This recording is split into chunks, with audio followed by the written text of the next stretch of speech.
Olá, nessa sequência de mensagens voltadas para essa semana tão especial para todos nós, a semana da Páscoa.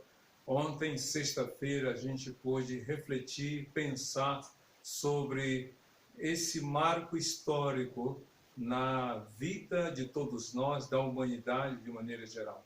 Eu creio que, assim como a história registra a diferença, ou a história dividida antes e depois de Cristo, eu creio que a história de cada um de nós também, Deus deseja que seja realmente passada por essa transformação através do encontro pessoal com Jesus.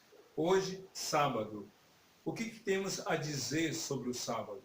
Que mensagem nós podemos pregar sobre esse sábado que está exatamente no meio entre a morte e a ressurreição de Jesus? Este sábado tão significativo, mas tão pouco comentado, tão pouco sendo alvo de pregação com respeito a esse dia que faz parte desse tempo especial de Deus na vida de Jesus e, através de Jesus, na vida de todos nós. Eu quero ler para nossa reflexão o texto de Mateus, capítulo 28, em parte desse capítulo, as partes finais, corrigindo, não o 28, mas o 27. As partes finais do capítulo 27, que diz assim a palavra de Deus a partir do verso 57. Ouça, preste bem atenção. Ao cair da tarde, chegou um homem rico de Arimateia chamado José, que se tornara discípulo de Jesus. Dirigindo-se a Pilatos, pediu o corpo de Jesus, e Pilatos ordenou que lhe fosse entregue. José tomou o corpo, envolveu-o num lençol limpo de linho e o colocou num sepulcro novo, que ele havia mandado cavar na rocha. E fazendo rolar uma grande pedra sobre a entrada do sepulcro, retirou-se. Maria Madalena e a outra Maria estavam assentadas ali em frente do sepulcro. No dia seguinte, isto é, no sábado, os chefes dos sacerdotes e os fariseus dirigiram-se a Pilatos e disseram: Senhor, lembramos que, enquanto ainda estava vivo, aquele impostor disse: depois de 3 dias ressuscitarei. Ordena, pois, que o sepulcro dele seja guardado até o 3º dia, para que não venham seus discípulos e, roubando o corpo, digam ao povo que ele ressuscitou dentre os mortos. Este último engano será pior do que o primeiro. Levem um destacamento, respondeu Pilatos. Podem ir. E mantenham o sepulcro em segurança como acharem melhor. Eles foram e armaram um esquema de segurança no sepulcro e, além de deixarem um destacamento montado guarda, lacraram a pedra. Meus queridos, esse texto, muitas vezes a gente lê e passa assim, numa linguagem popular, batido. A gente lê, mas a gente não para refletir. Mas antes de dar sequência a essa breve reflexão, eu quero orar por você, pelos seus, para que a palavra de Deus chegue ao seu coração e pelo Espírito Santo Deus faça a obra na sua vida e na sua família. Oremos. Senhor Deus, nosso Pai, com toda a liberdade que temos para anunciar a Tua palavra, oramos para que esta palavra, pelo Teu Espírito Santo, chegue a muitos corações e, em particular, aqueles que nesse momento estão vendo esta mensagem, ouvindo a Tua palavra. Que a Tua palavra seja a resposta aos anseios dos seus corações, pois oramos assim em nome de Jesus. Amém. A Bíblia diz que era final da sexta-feira. Como nós já sabemos, Cristo foi crucificado às 9 da manhã, até meio-dia daquela sexta-feira, tudo foi um dia, digamos assim, em termos de temperatura, em termos de clima, semelhante aos outros, embora ali estivesse acontecendo o maior crime sobre a história da humanidade, a morte do Filho de Deus sendo crucificado por todos os homens. Uma atitude cruel, uma atitude de egoísmo, uma atitude de rejeição, mas ao mesmo tempo estava acontecendo a maior prova do amor de Deus por todos os homens, ele dando seu Filho na cruz por cada um de nós. Então, de meio-dia até as 3 houve trevas, E a Bíblia diz que às 3 horas Cristo morreu, ali na cruz. Só que como o sábado estava para começar às 18 horas, segundo a dinâmica dos judeus, ou do calendário judaico, a dinâmica da rotina dos judeus, o dia começa, ou melhor, termina às 18 horas e um novo dia às 18 horas começa. Então, se aproximando o dia do sábado, os judeus tinham que se preparar para receber o sábado. Então, eles adiantavam as tarefas, eles paravam tudo quando se aproximava do sábado, porque, segundo a lei, o 4º mandamento, eles tinham que parar tudo. Nada deveria ser feito no sábado, a não ser ir para a sinagoga, orar, fazer orações, jejum, etc. Mas nenhum tipo de trabalho doméstico ou braçal, na casa ou no campo, deveria ser feito. Pois bem, então se aproximando do sábado, para que os corpos não ficassem na virada do sábado, então o centurião ordenou que fossem quebradas as pernas dos crucificados, para que então acelerasse a morte de cada um deles. Quebraram as pernas do preso que estava à direita e do preso que estava à esquerda de Jesus, porque eles estavam vivos. Se aproximava a hora do sábado. Quando foram quebrar as pernas de Jesus, para que também a morte dele fosse acelerada, alguém disse, não, ele já morreu. Mas para atestar a morte de Jesus, um soldado furou o lado de Jesus com uma lança, e diz a Bíblia textualmente que saiu água e sangue, comprovando que de fato ele havia morrido, e mais ainda, comprovando a promessa de que todo o seu sangue seria derramado na cruz por nós. Ele já estava morto. E uma vez morto, cada um dos presos deveria ser tirado da cruz. E então tiraram o corpo dos prisioneiros, dos criminosos, mas com respeito ao corpo de Jesus, a Bíblia diz que José de Arimateia, que era um dos membros do Sinédrio, que não havia concordado com aquele julgamento totalmente equivocado, ele chegou a Pilatos e pediu autorização para que tirasse o corpo de Cristo da cruz e o colocasse num sepulcro novo, que ele havia mandado escavar na rocha. Antigamente, os sepulcros não eram feitos no chão, ou numa cova de 7 palmos, ou numa cova rasa. Eram abertos nas rochas. E José de Arimateia havia preparado um sepulcro. Ele não sabia para quem, mas Deus estava preparando para Jesus, o filho dele. Pois bem, a Bíblia diz que, antes do sábado, o corpo de Cristo foi preparado e então foi colocado lá na cruz, ou lá no sepulcro. E lá no sepulcro, diz a Bíblia, que o corpo de Jesus foi ali colocado e José de Arimateia mandou colocar uma pedra na entrada daquele sepulcro. A Bíblia diz que assim terminou a sexta-feira e se aproximava o sábado. Mas antes do sábado chegar, a Bíblia diz que nesse dia começou um novo tempo. No sábado, os escribas e fariseus pediram a Pilatos que colocassem soldados ali na entrada e que fosse lacrada com um selo, de modo que fosse inviolável. Além dos guardas, estava lacrado, para que ninguém ali entrasse para, na suposição dos fariseus, roubassem o corpo de Jesus. Que sábado foi esse? Eu me recordo de um filme muito antigo chamado O Dia em que a Terra Parou.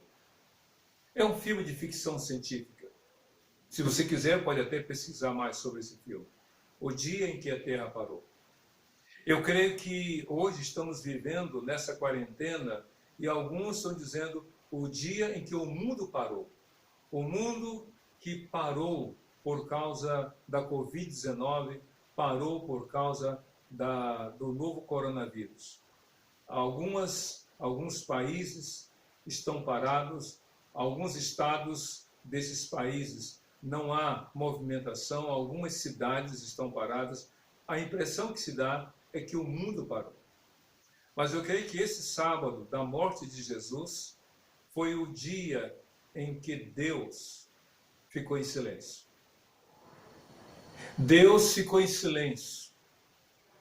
Aquele sábado foi o dia, eu imagino, a Bíblia não fala, é uma suposição minha, um dia de silêncio da parte de Deus. Nas Bíblias antigas, talvez a sua seja uma delas, entre o livro de Malaquias, o último livro do Velho Testamento, e o livro de Mateus, o primeiro do Novo Testamento, existem 4 páginas nessas Bíblias antigas. 4 páginas em branco. E alguém um dia perguntou por que 4 páginas em branco entre o livro de Malaquias e o livro de Mateus, entre o Velho e o Novo Testamentos. Aí alguém disse assim: essas 4 páginas em branco representam os 400 anos de silêncio profético. Malaquias foi o último profeta do Velho Testamento. João Batista, o primeiro profeta do Novo Testamento. Entre Malaquias e João Batista, segundo alguns, não houve uma voz profética. 400 anos em que não se ouviu a pregação da palavra de Deus. É muito tempo. 400 anos. Mas ainda que 400 anos tenham se passado, a terra girava, as pessoas se comunicavam, as coisas aconteciam. Havia todo um preparo da parte de Deus para a chegada do seu Filho amado, o nascimento dele, Jesus Cristo. Mas esse sábado, em que, iniciando o sábado, o corpo de Cristo é colocado no túmulo, a pedra, grande pedra, lacrando, fechando a entrada, soldados à porta, o lacre por parte do Império Romano, na pessoa de Pilatos, dos fariseus, dos escribas, nas pessoas do Anás e Caifás. Um sábado de espera, um sábado de silêncio. A Bíblia diz que Maria Madalena e outras mulheres estavam sentadas, acompanhando todo esse movimento. No sábado, no dia seguinte ao sepultamento de Jesus, a Bíblia fala que Maria e outras mulheres estavam sentadas à frente do túmulo de Jesus. Um dia de espera, um dia de expectativa, mas também um dia de silêncio. Às vezes nós ficamos assim, na expectativa, esperando que alguma coisa nova aconteça, esperando que algum milagre ocorra.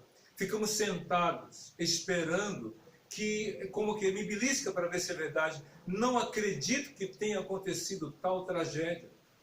Ficamos em silêncio, talvez boquiabertos, sem entender como o Filho de Deus, o Senhor Jesus, que curou cegos, que fez aleijados andar, que deu a capacidade para ouvir aqueles que eram surdos, para falar aos que eram mudos, o que deu vida a pessoas em diferentes estágios da morte. A filha de Jairo tinha morrido quase que na mesma hora e ele ressuscitou. O filho da viúva de Naim tinha morrido há algumas horas, estava indo para ser sepultado o seu corpo, e Cristo ressuscitou. Lázaro, morto há 4 dias, cheirando mal o seu corpo, e ele ressuscitou. Como o Senhor da vida pôde morrer?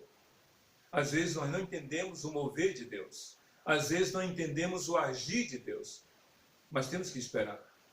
Temos que ficar sentados e esperar. Esperar não é fácil. Esperar significa ter paciência. Esperar significa crer no Senhor. Eu me lembro muito bem da passagem de João capítulo 6, quando Jesus foi multiplicar os pães. Havia uma multidão, só de homens eram 5.000, sem contar mulheres e crianças, talvez 15.000 pessoas, alguns dizem. E essas pessoas estavam famintas, segundo alguns, estavam há 3 dias sem comer. E então diz a Bíblia que Jesus pediu o que tinham, 5 pães e 2 peixes, e aí ele mandou ordenar, ele deu ordem para que toda aquela multidão sentasse à grama em grupos de 100 e de 50. E enquanto eles esperavam, o Senhor agia. Eu creio que se houvesse alguém ali desesperado, alguém preocupado, alguém que não cresce, quer saber, está demorando muito, eu vou embora. Se alguém tivesse feito isso, não teria contemplado o milagre do Senhor.